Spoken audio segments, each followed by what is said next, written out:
We are surrounded by mirrors. They adorn our homes and help us tie our shoes or make sure we don't have food stuck between our teeth. They're useful, practical, and most of the time completely harmless. That is, until now. Hey guys, welcome back to the channel. Today's video is gonna be a scary one because I'm gonna tell you about mirrors that can kill you or worse. Let creatures into our world through a portal from another dimension. Mirrors are everywhere. They're in our homes, shops, elevators, phones, even in jewelry and tiles.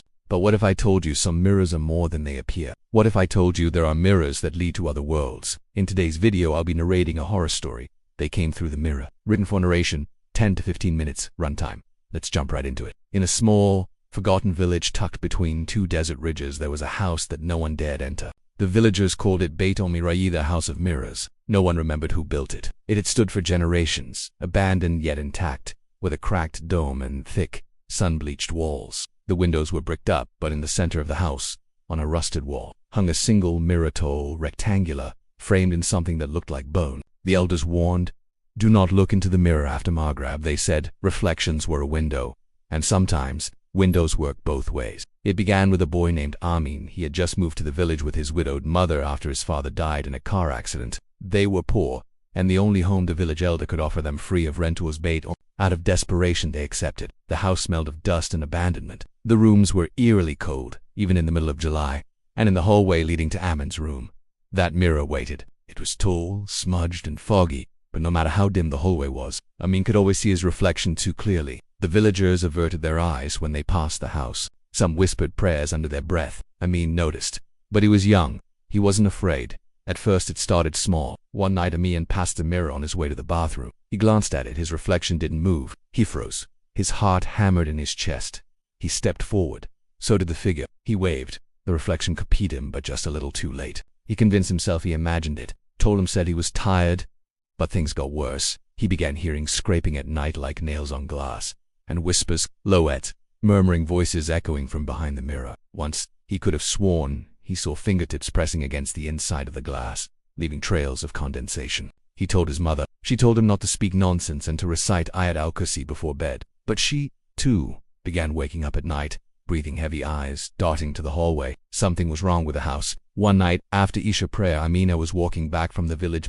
The moon was high. As he neared his home, he saw a figure in the window, even though all the windows had been sealed. It stood there, unmoving. He rushed inside. No one was there. His mother was still out, visiting a neighbor.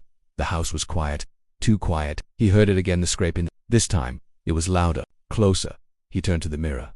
His reflection was smiling, but Amin was not. The thing inside the mirror mimicked his every move, except when he blinked. The reflection didn't. Its eyes were wrong, completely black. Its mouth was slowly stretching open wider than it should have been, and something was moving. Behind it, shapes, figures, pale arms, too many hands. Amin backed away. He whispered Surah.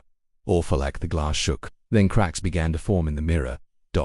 from the inside. That night, he and his mother stayed at the neighbor's house. But when they returned at Fajr, the mirror was gone. In its place, an empty, black opening, like a doorway. The village sheikh was called, a man of deep knowledge and firm faith. He stood in front of the mirror's hollow with a curb. Anna recited verses for hours. The air inside the house turned ice cold. Whispers screamed. Something growled from the void, and then the mirror was sealed, covered in cloth, and later smashed to pieces. Each shard buried separately under Quranic protection. But Amin ... was never the same. Even years later, he refused to have mirrors in his home, not even small ones. He would say, "They weren't ghosts. They were us. But not like us, twisted, hungry, waiting." Ending note for narrator.